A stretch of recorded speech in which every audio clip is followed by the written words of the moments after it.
But I got to get back on the deficit for the next 2 weeks, get a touch leaner, touch drier, and then hopefully, not to say it like it's a bad thing, but hopefully this is my worst stage look ever, just because I'm only going to improve it from here. Here are my main concerns. A variety of posing changes. I've got some judges' feedback kind of inbound, so that's going to be a big chunk of it. How I wear the actual like posing trunks. Some hip hinging to get my medial quads popping out more, and just generally keeping my legs flexed. And going into the Arnold, got some things to improve, of course. Generalized posing, front relaxed, side everything, just the detail work. But I'm gonna make sure I come in a little bit leaner because I got an extra weekish and a couple of days of getting back to a regular deficit.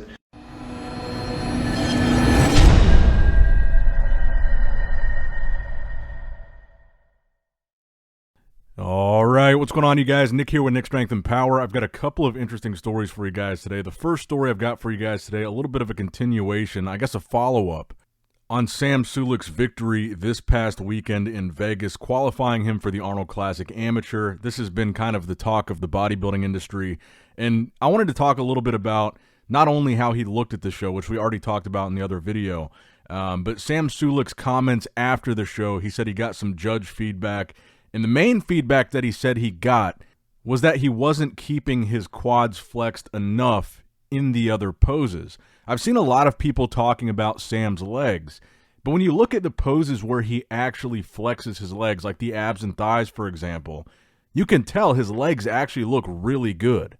Size-wise, they're good. Conditioning-wise, they're cross-striated. You can see clear separation in the quad. The teardrop looks good. All that good stuff. But you can see in some of the other poses where he's not as focused on his legs, he might not even be flexing them at all in these poses. And I think that's why in some shots, his quads might not look that good. But when he's actually flexing them, I think they look really good. And I think this is probably something that's just due to inexperience. Again, when we're talking about Sam, we got to put it in the context, like I said, an amateur debut. These are things that he's not used to yet. And these are things that for your first time on stage, now you have the feedback and you have the opportunity when you go to the Arnold Amateur to correct these things. This was like a learning curve for him. This show was almost kind of like a warm-up for him. And Sam also did a couple videos in an interview post his victory, and he says the main two things that he wants to work on for the Arnold coming up is he wants to come in with better conditioning and he wants to come in drier. And that in combination with the posing. I mean, obviously posing is something that's going to come with practice. The more times you're on stage, the more you're going to be used to presenting your full physique, including flexing your legs in these other poses. And I think really that's just something that comes with practice. And I'm very curious to see, like, when the Arnold comes up, what that lineup looks like. Because, again, we're talking about the Arnold Amateur. This is a show that people have to qualify for. But there have been years past when we've seen maybe lackluster-looking competitors would be a good way to describe it. There's been times at the Arnold Amateur, because it is live broadcast, so a lot of people see it, a lot of people watch it. There's been times where there was a lot of guys or girls that were clearly out of shape and didn't even look like they should be competing at a show like this because, again, this is a higher-level show that is qualified for. This is a show where you can win a pro card. This is not just like your local city show that everybody from your gym is going to. This is kind of a big deal. So I'm curious to see what kind of competition Sam has to go up against. And obviously 2 weeks, now less than 2 weeks, is a very short amount of time to make any significant changes. So I like that Sam is really just saying, come in a little bit tighter, come in a little bit drier, try to work on my posing. Because really with 2 weeks, those are about the only significant changes he's going to be able to make in that short amount of time. So I wouldn't expect to see like a very different version of Sam at the Arnold because we're right around the corner from this show. And like I said, when the Arnold comes around, if Sam is at that show and does well, and he's in the conversation for winning his pro card, I feel like there we can be a little bit more critical of his physique and a little bit more comparative to maybe the other guys, because now you're talking about a pretty significant step up when it comes to being in the conversation for turning pro compared to the show that he just did which was his amateur debut. And people say, well, maybe you're being too generous to Sam with how he looks. You got to think about it from the perspective of how much pressure was on Sam doing this show. He knows how many people were going to see this, and really there's probably never been so much pressure on somebody to make an amateur debut, maybe ever, in bodybuilding. And like I said, the attention, the eyeballs, like the numbers that Sam is doing on every video that I've seen, including Sam's own video, but every video that I've seen even mentioning this topic of Sam Sulek this weekend has hundreds of thousands, if not millions of views. Like the level of scrutiny that Sam is under doing any show is crazy. And I think the fact that, again, this is his amateur debut, his first time stepping on stage, I feel like there's almost an unjustified amount of pressure on him and probably an unjustified amount of criticism that was going to come no matter how he looked at this show. And I just think the fact that he won not only his class, but the overall, his first time on stage, he was pretty big for a first-timer classic physique guy. Weighing 216 pounds in classic physique is pretty big, and to weigh that at your first ever show and be in shape, look good enough to win the whole show, qualify for the Arnold Amateur, overall his look was pretty good. And again, I think people are so used to talking about Olympians. They're so used to talking about IFBB pros. I feel like they have that in their mind when they're looking at Sam's physique. And I just think it's really important to constantly remember and maybe even remind it's his first ever time stepping on stage as an amateur, not even as a pro. So we're just talking about how good did he do as a guy that's competing for the very first time. And really the answer to that question is he did as good as he possibly could and won the whole thing. It was pretty decisive. And I just feel like when you've got that many eyeballs watching you make, again, an amateur debut, you're just going to get shredded with criticism, pun intended, no matter how he looked at this show. If you can't, because people were saying, he looked a little bit flat, maybe he looked a little bit smaller than what people were used to seeing him, in his YouTube videos on Instagram or whatever. They were saying he looked smaller, and obviously he is. I even saw that in his offseason, he was almost 280 pounds, and he cut down to 216 for this show. So A, of course he's going to be smaller, but B, if he came into this show and let's say he did bodybuilding, for example, instead of classic physique, and he didn't really have a weight limit to meet. Let's say he came into this show at 240 or 250 and he wasn't in shape, then he would just get blasted for not being in shape. But then when he comes in shape and pretty shredded, then there's people saying, well, he's way smaller than he looks on Instagram or on YouTube. So my point is, Sam competing is almost kind of a lose-lose situation for him when it comes to the discussion about him competing. There's going to be a lot of people that obviously are excited to see him compete, but again, no matter how he looked, there's going to be a lot of people that are going to criticize how he looks. So if he was too big, people would say he's out of shape and came in way too big, played the size game. If he gets in really good shape and he's really lean and he doesn't weigh a lot, people are going to say, oh, he's so small. But I feel like more importantly is the point that Sam didn't even have to do this.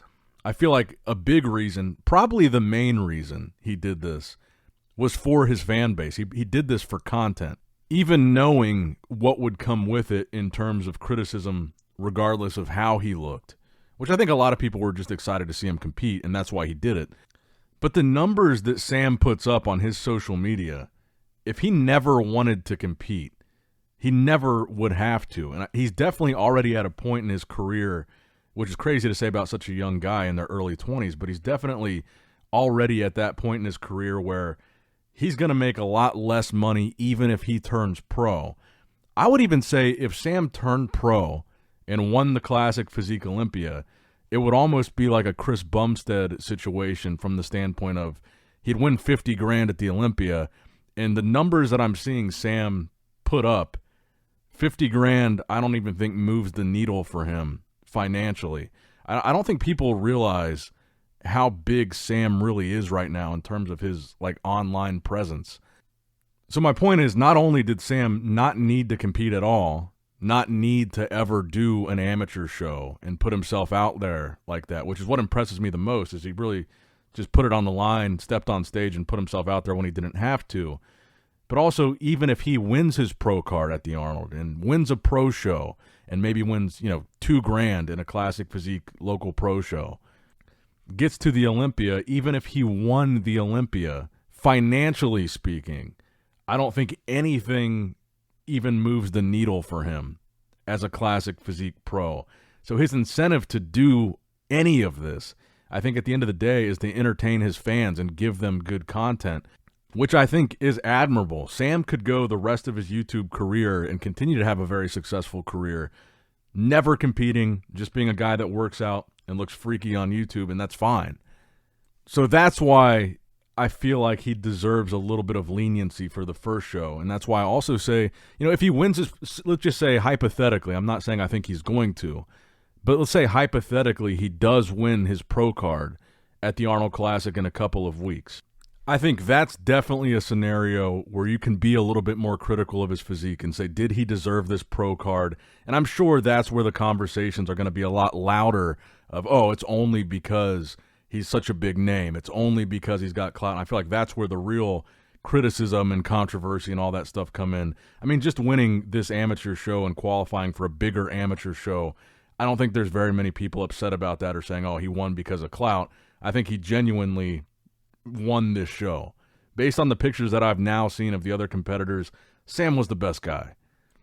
But I think, that's when we start having these conversations of what can he improve? Does he deserve it? What does he need to fix? What does he need to bring up? Because I think genuinely, for a young bodybuilder in classic physique that is competing for the very first time, if they win the overall at their very first show ever, it's hard to really sit there and say, oh, he needs to fix this, he needs to fix that. For your first time on stage, if you win the whole thing and qualify for a bigger amateur show, you did exactly what you set out to do, and right now, you don't need to fix anything for that show. Maybe for a pro card, maybe for a pro show, maybe for the Olympia level, maybe for bigger national level shows, that's the conversation. But for your pro debut at an amateur regional show, I think Sam did fantastic. I really do.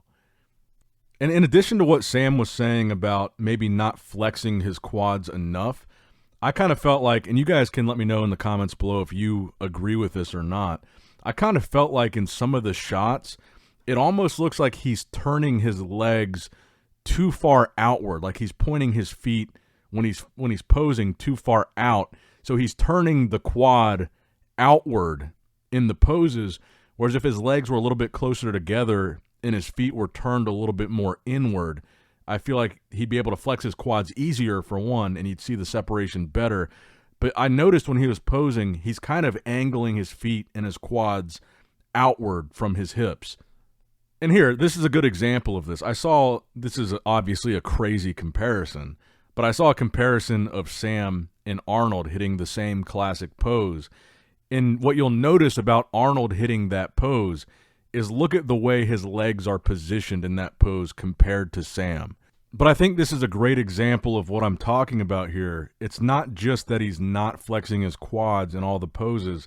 I felt like he was turning his feet and turning his quads too far outward. And Arnold, obviously one of the best bodybuilders of all time, if not the best, not necessarily known for his legs, but look at his foot placement compared to Sam's in this pose.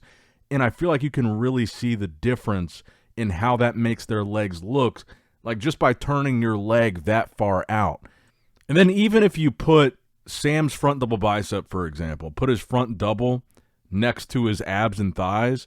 So the abs and thighs, his legs are closer together. His feet are turned a little bit more in. And I think his legs look really, really good. Again, amateur debut, these are fantastic legs. But look at the foot placement, look at how close they are together, and then look at the front double bicep, how far outward his feet are turned. So the quads that's turning the quads to the side, and they're not as presented straight on. And I think Sam's quads look better when his feet are turned more in, the quads are facing more forward, and his legs are a little bit closer together. But let me know what you guys think in the comments below. This is kind of turning into another Sam Sulek video. So let's get to the other stories here. So we got a recent physique update from GoodVito. So obviously, I'm very excited to see GoodVito step back on stage. He's got 3 shows planned coming up, And I think the big show that everybody's thinking about the most is the Pittsburgh Pro, because that's where he's going to have an opportunity to face two of the biggest stars as far as young up-and-coming bodybuilders go, Nick Walker and Martin Fitzwater. Throw GoodVito in that mix. We get to see all three of them at Pittsburgh. But more importantly, or maybe more just urgently, in this picture, he's technically 7 weeks out. So he's ahead of Nick and Martin both, because he's got 3 shows planned. And one of those shows is the Arnold Classic Brazil, which is only 7 weeks away. So he's going to have an opportunity to be in shape and almost even do a warm-up show before he faces Nick Walker and Martin Fitzwater in May. And he's also planning on doing the New York Pro. So he's going to hit Brazil, then Pittsburgh, then New York, which I believe is just 1 week after Pittsburgh. And I genuinely think that GoodVito is a very underrated bodybuilder. I feel like we don't see him as much because he is overseas.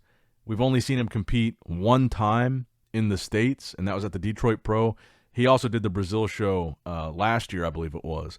But a lot of his posts, they're not in English. We don't see him post that often. We don't see him compete that much. He's not as much like in the localized bodybuilding zeitgeist that unfortunately kind of is primarily centered on U.S.-based bodybuilders. It just kind of is that. And then the other guys that are kind of extended from beyond that are the guys that compete a lot or do very well. Like Samson Dauda in the UK, he's talked about a lot because he won the Olympia. Hadi Chupin in Iran, same thing. Big Ramy in Egypt, same thing. Andrew Jacked in Dubai, same thing. So when you have a guy that's overseas, but we're not used to seeing them compete, we're not used to them being in that conversation, I feel like they kind of fall out of that bodybuilding zeitgeist a little bit. And I really feel like GoodVito is really underrated right now, because I genuinely think, looking at this update and just having seen him in Detroit, I think he can really stand with not only Martin, but I think he can stand with Nick too. And I feel like people will be surprised by how good, pun intended, GoodVito is going to look next to them in Pittsburgh. And as you watch this video right now of GoodVito from last year's Detroit Pro, and you see how freaky and honestly incredible he looked at that show. I think GoodVito looked fantastic there. But you see how good he looked there, and you looked at the update earlier that he just posted. It's clear that he's put on some size. He's really made some improvements since we last saw him on stage, almost exactly a little bit more, or a little bit less than, rather, a year ago. His conditioning was really good at that show. He had his freaky body parts. His waist was small. And I think when we see him on stage next, and when we see him on stage next to these big names, I really think he's going to surprise a lot of people. It's just that for some reason, I feel like he's just not as talked about, and he doesn't seem to really be in the conversation much. But I look at his old stage footage, and by old, I mean just last year, and I look at these physique updates, and this guy is like undeniably good. He's undeniably a freak, but he undeniably brings great condition on stage. He looks fantastic next to Martin, who's top 4 best in the world. And like I said, I just feel like so much of this conversation about the upcoming Pittsburgh show is just totally revolving around Nick and Martin, when I feel like, honestly, GoodVito is just as freaky and just as impressive as both of them are. He just hasn't had, these Olympia placings that they've had. He hasn't won the pro shows that they've won. He's not really posting like they're posting. He's not the, good old American boy like Nick and Martin are, that kind of put them a little bit more in that bodybuilding zeitgeist because this is like the main fan base. And I would even be willing to say that I think GoodVito is going to beat one of those two guys in Pittsburgh. I'm not saying he's going to win the show, but I think one of those two guys, GoodVito, is going to beat one, and people are going to be shocked. But again, let me know what you guys think in the comments below. I just feel like GoodVito is like drastically underrated.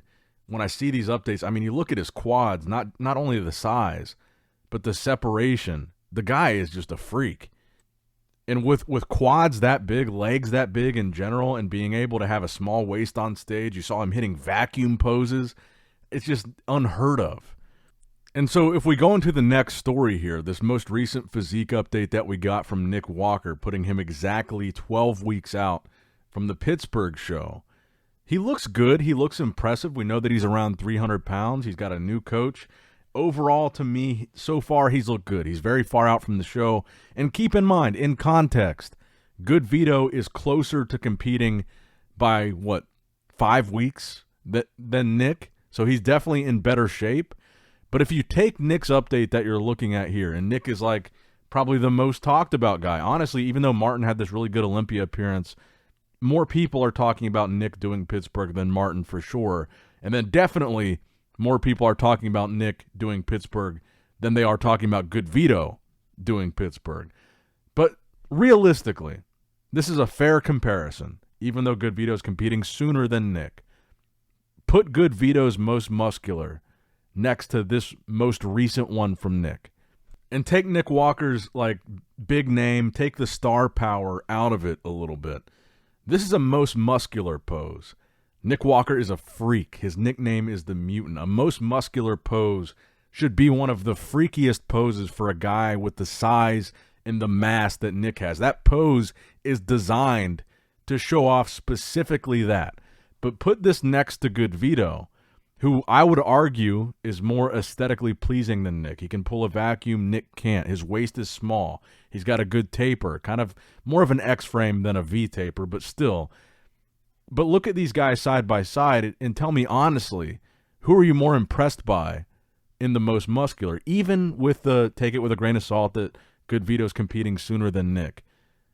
To me, my eyes are drawn to GoodVito by a mile compared to Nick.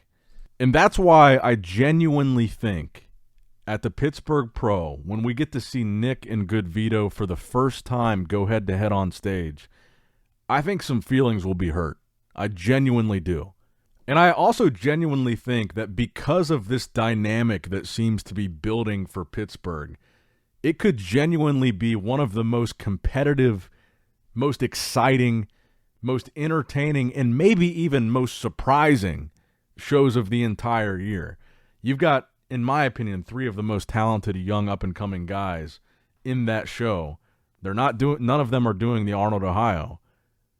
Where else do you get to see this? We haven't seen Nick at the Olympia. We haven't seen GoodVito at a higher level show. This is going to be exciting to see. But let me know what you guys think in the comments down below. Now, next up in the news, we're less than 2 weeks out from the Arnold Classic, Ohio. A guy that we haven't talked much about, Logan Franklin. We got another recent update from Logan, and the more updates that I've been seeing posted by both Logan and his coach Patrick Torr, the more impressed I've been by Logan. So much of this conversation when it comes to classic physique at the Arnold has been Wesley and Mike Sommerfeld, and maybe sometimes people also including Michael DeBull, who also placed ahead of Wesley at the Olympia. Now, Logan placed outside of that conversation at the Olympia. He was unhappy with that placing for sure.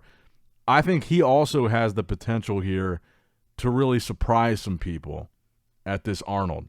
And again, we haven't talked about him that much. And apparently in this video, he's only 2 pounds over the classic physique weight limit. But he might be a little bit of a sleeper in this lineup. The last Arnold that Logan did, he was top 3. Even though that was quite some time ago, I'm a huge fan of Logan's physique, and I just feel like so many people are wrapped up in Mike versus Wesley. And even myself included, I really feel like that is going to be the main battle that we're looking at, is Mike versus Wesley. I mean, Wesley is the defending Arnold Classic champion. Mike is the highest Olympia placer in this lineup. So despite Wesley's Olympia placing, I think on paper, that really is the exciting conversation. But I think it's also worth asking here, is there a chance that Logan comes in here and not only maybe sneaks in a top placing, but could Logan come in and win this show? I've always been a big fan of Logan's physique. Always.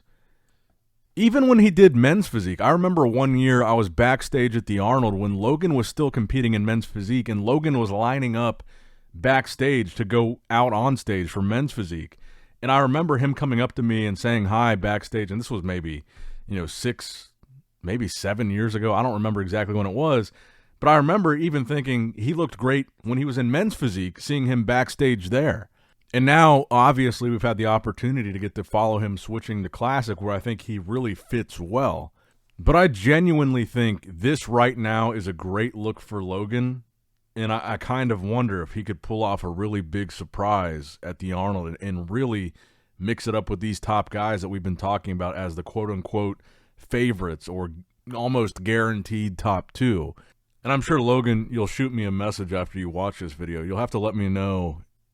Do you remember what year that was? That first year that we met backstage at the Arnold? Was that 17 or 18? Now, next up in the news, we did finally get an official 2 weeks out update from Samson Dauda, this side chest here. And to be fair, both Samson and Derek, who I think are considered to be, without a doubt, the top two here at the Arnold, as we got closer to the show, they got more and more quiet. I would say Samson was way more active when it came to posting physique updates and such going into this show during this prep than Derek. But definitely in the past couple of weeks, as we got closer, we've seen less and less from each of these two guys. I honestly don't even remember when the last time we saw a Derek update, a recent Derek update was, if it was 5 weeks out or 4 weeks out. Because I think we still saw Samson within 3 to 4 weeks out. We saw a good update from him. But I think the last Derek update was either 4 or 5 weeks out. But I wanted to share this. This is another comparison that I saw here. This was on, I believe it was the Bodybuilders Without Borders Instagram page. And this was really interesting to me. This was a comparison of this 2 weeks out from the Arnold side chest of Samson compared to Samson at the Olympia 2024, the one that he just won. And this was really interesting to me because I feel like so much of the conversation around Samson going into this Arnold has been almost everybody saying, everybody that weighs in on their opinions on bodybuilding, most people that I've heard have all kind of said the same thing. Samson looks on track in these updates to look significantly better than he looked at the Olympia. Again, the Olympia he won. And I feel that way too. All the updates that we've seen from Samson, he looked to me better than the Olympia almost. And I think the best comparison point was that show that he did right before the Olympia, the Tsunami Pro show. He looked better in updates at like 6 or 7 weeks out from the Arnold than he looked on stage at that Tsunami Pro show. And this comparison here, I think, is a great example of that. He almost looks better in 2 weeks out than he looks on stage at the Olympia that he won. At least in this pose, in this picture, in this lighting, all that grain of salt stuff that you have to take into consideration in this comparison. Conditioning-wise, I'm sure he was probably in better condition on stage at the Olympia. But there's like a size difference here. His legs, to me, look way bigger and almost more separated than on stage at the Olympia, which is crazy. And again, take the lighting into consideration, take all these, random factors, the mirror, the angle, all that stuff. There's a bunch of factors to consider here. But his legs look way bigger to me. Specifically, the hang of his quads looks crazy to me here in this new update. His arms look bigger and almost more defined. And again, angle and lighting considered. His chest looks bigger, and he's got a crazy side chest. He's got like a shelf, like a Arnold type of chest. His chest is more striated, obviously, on stage at the Olympia than it is in this update, but Samson looks to have grown, added size, improved, and also still staying in really good condition just since the Olympia. I think we are about to see something very special from Samson on this Arnold Classic stage. And right now, looking at kind of the cumulative updates that we've seen from Samson for this Arnold Classic prep, I have a really, really hard time visualizing not only the fact that he's reigning Mr. Olympia going into this Arnold, but just seeing how he's looking compared to how he looked when he won the Olympia. I have a really hard time visualizing him losing this Arnold. I think that, obviously Derek has a chip on his shoulder. He's coming into this to prove a point, put himself back in the conversation. He dropped to third at this Olympia after winning in 2023. But I think Derek is going to have to look out of this world insane to be able to beat Samson here. I don't know how you guys feel about this. I'm sure I'll hear in the comments below how you feel. But to me, looking at this, Samson looks better than the Olympia that he just won, and he looks bigger. And obviously, he's not on stage here. This is 2 weeks out, so that's probably part of why he looks fuller and rounder and stuff like that. But he looks like genuinely that he's actually put on significant muscle mass, not just fuller because he's not on stage, but he looks like he's actually put on stage weight, like stage size, just since the Olympia. Especially if you look at his legs. And the final story that I've got for you guys today, we just got a couple more updates from Terrence Ruffin at 12 weeks out from the Pittsburgh Pro, making his big return. And I would say to Sam Sulek, just kind of a callback to earlier in this video, if you want some posing lessons for classic physique, watch these videos of Terrence. One of the reasons that I always show love to Terrence, and I've always really liked Terrence's physique, but one of the reasons that I always show love to Terrence is I feel like he is just a master of posing. And when it comes down to, like I said, there's a big size difference between Terrence and Chris Bumstead when they were going head-to-head. But Terrence is such a master of being able to present his physique, even if it's smaller, even if he's shorter, whatever, but presenting his physique through his posing to absolutely present the best version of his physique and really showcase himself in the best possible light. Terrence is like a master of that. And that's what I appreciate so much about Terrence, just in general, but also as a representative of classic physique. That's one of the things that I feel like classic physique really strongly pushed to bring back, was the real focus on posing. And Terrence, to me, is like the perfect example of that. The way that he poses, not only does it all flow very well, it's very well choreographed, it's very, reminiscent, throwback to the classic days, but the way that he showcases his physique, I think, is a very big part of why he did and still does so well in classic physique, is because he might be smaller, he might be shorter, but he knows how to maximize his physique through his posing. And, again, calling back to Sam Sulek, just watch some of these videos. And again, Sam, it's just a matter of practice. But to me, when I see videos of Terrence posing, it's like watching a master at work. It really is. I think Terrence is the best in the game. And that's part of why I show Terrence so much love in these videos, is just, I feel like there should almost even be more emphasis on posing in classic physique than there already is. Obviously, there's definitely more emphasis than there is in men's open bodybuilding in classic, but I feel like Terrence is he's a master of this. But I'm going to end the video there. It's going a little bit long. We're over 30 minutes now, which is crazy. So like I always say, when we go this long, if you made it to the end of this video, if you still are listening to my voice at 32 minutes in, make sure you like the video. That lets me know that you are actually watching the long videos, you enjoy the long videos. Maybe you're doing cardio, maybe you're eating breakfast, maybe you're eating lunch, maybe you're eating dinner, and you like a longer video. The reason that I've started doing these longer, close to 30 minutes or over 30-minute videos is they tend to get a lot more likes, and people seem to want them to be longer.